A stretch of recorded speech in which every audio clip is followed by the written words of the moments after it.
What's going on, everybody? My name is C4. Welcome back to more C4, where we are reacting to the Philadelphia Eagles' 28-23 victory over the Jacksonville Jaguars. Happy Kelly Green Day to everybody out there that is celebrating as well. This is a game that shouldn't have been this close. You look at that third quarter, 16 points by the Jags. That was scored within a minute. Might have even been less than a minute.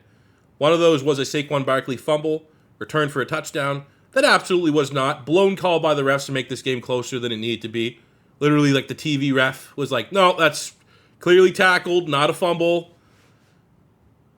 Play stance. They go to commercial break. Come back from commercial break. The two commentators were like, oh, yeah, we're talking to Gene during the commercial break. Said, for sure, not a fumble. Don't know what the refs saw on that one. So it's like, all right, cool.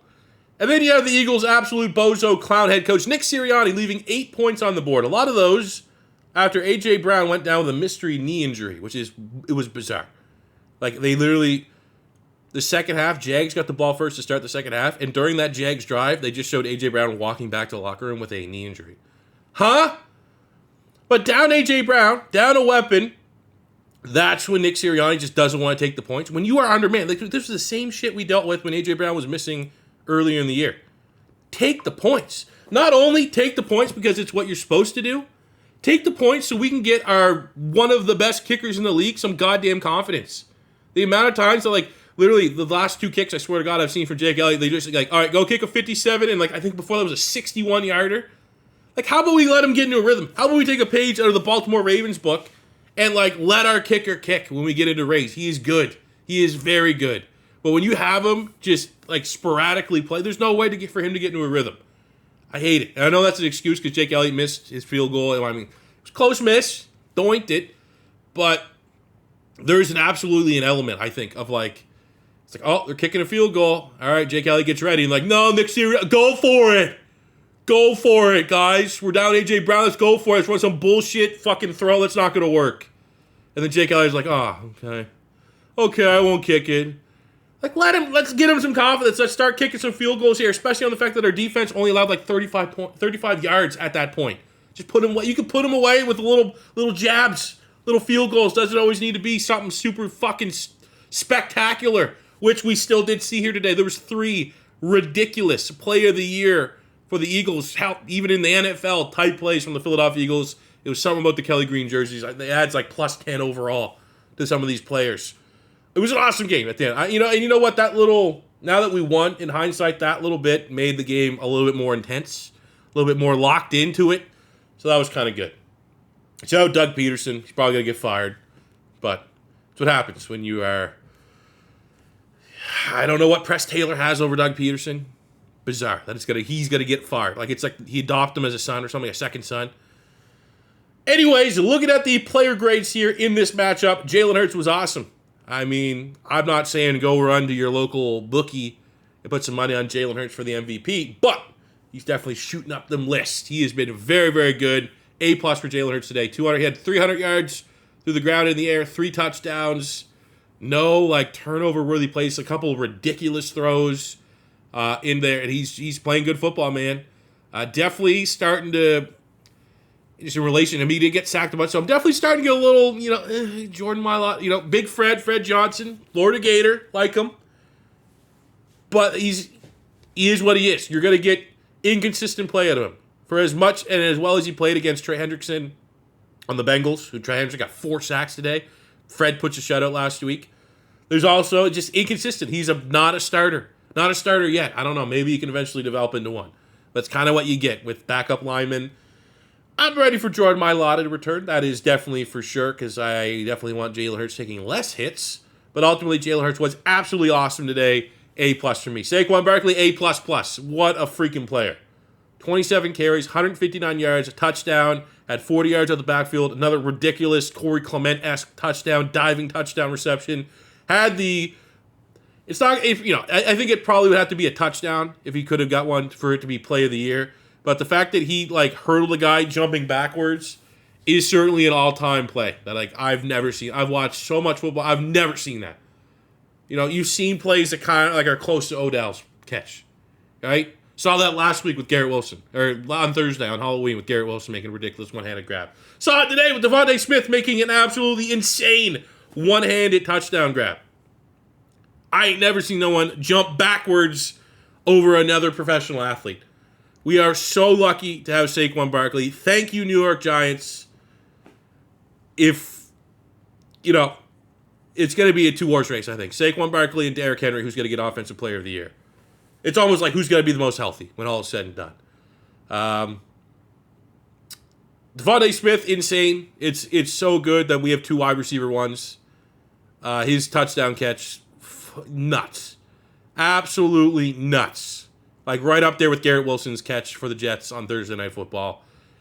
Ridiculous. He's so freaking good. Jahan Dotson's catch was insane. Highlight reel worthy. Acrobatic catch. And who knows what's happening here with A.J. Brown. But a catch like that, like Jalen Hurts, and I think we all know, especially like you're really like consuming Eagles content here, what all the beat reporters are saying. Like Jalen Hurts, he needs to really trust you as a receiver to like target you, which is not a great thing necessarily to have.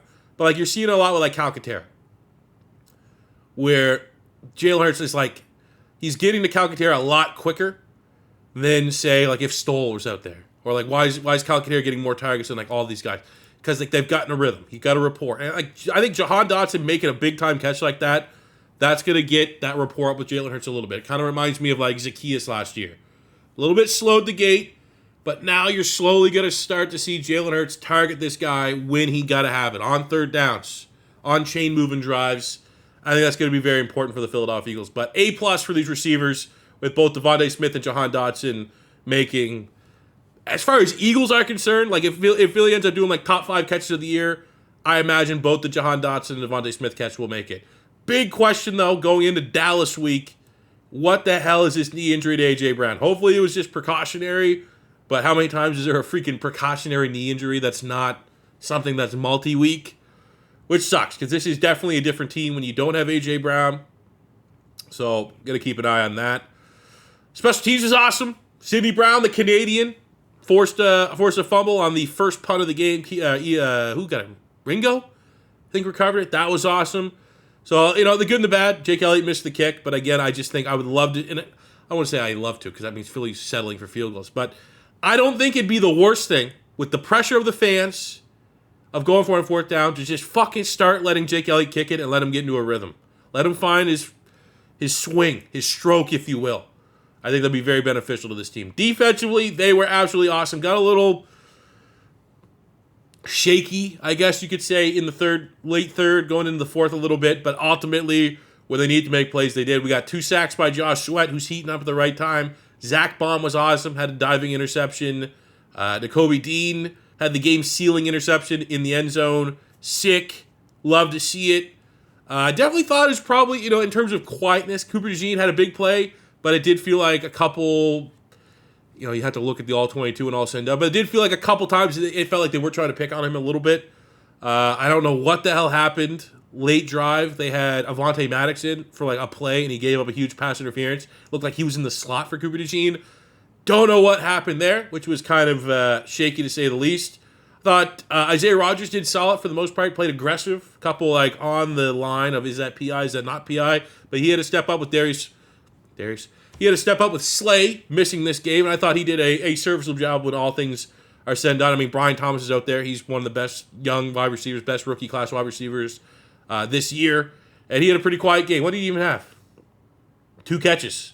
So outstanding job on that front, especially being down Slay in that matchup.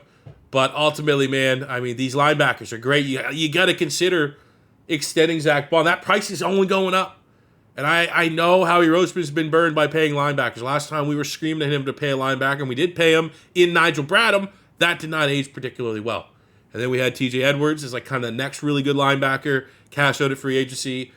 I think it'd be worth it with Zach Bond because, this is his first year playing off-ball linebacker. You're going to assume he's not super old, that he's only going to get better. He's only learning more and he'll get more comfortable in this role coming over from the Saints last year as an edge rusher, that like you're just scratching the surface of what he can become at clearly maybe the best position for him in the league. So I'd be very, very, I'll say this. I would rather extend Zach Bond than make a trade at the deadline. If you told me 1 or 2, Like if Philly could go and get an edge right, like Zadarius Smith from the Browns is a guy. Like unless we're talking Max Crosby and trying to save him from that football purgatory that is Raiders football, I think as making like just kind of a depth move trade at the deadline, I'd rather take whatever hypothetical money and look at extending this guy right here, number 53. He's getting the game ball for me on the defensive side of the ball, making plays all over the field. He was awesome. Josh Sweat was awesome. Nakobe Dean was awesome. But ultimately, game ball has to go to Saquon Barkley. Thank you, New York Jets. Thank you. He's so freaking good. And it's like the Max. I'm not realistically saying Philly's going to trade for Max Crosby, but Saquon Barkley is exactly Max Crosby. I was watching on Red Zone the Raiders play, and it's just like it's sickening to a certain degree when elite players who could be all-time greats waste their career on dog shit, unserious football teams. Like Saquon Barkley right now, it's early, right? And I don't want to high-ass this one around because he's literally just coming off like one of his best games of his career with maybe one of his most notable holy shit moments of his career. Saquon Barkley wouldn't be doing this on the Giants. He had to come to a good, competitive, Super Bowl contender playoff team with good talent around him to start to shine like this. And then you look at someone like Max Crosby and be like, fuck, man. Like, this guy plays like 100% of the goddamn defensive snaps. He's unreal. And it doesn't matter because his team sucks. Like, oh, Max Crosby makes 2 sacks. Ridiculous. And like, oh, yeah, they're still losing by 30. So, we'll see. We'll see if, he always is with Howie Roseman. He's always going to be aggressive with the trade deadline. And I'm sure if something happens, we will definitely be reacting it here on this channel. But let me know what you guys think about this Eagles dub. Who gets your game ball? How happy are we to have Saquon Barkley, Devontae Smith, that freaking, you know what? To get a confidence boost there. Jahan Dotson, man, that is what he needs to get some confidence here. Hopefully the A.J. Brown injury is not too bad. But Philly is 6-2 on to fuck Dallas week. Let's get it. So that'll do for me today, guys. Thank you very much for watching. As always, first time stopping by, don't be afraid to hit that subscribe button. We just hit 175,000 last night on the main channel. Thank you very much, and I'll see you on the next one. Peace out.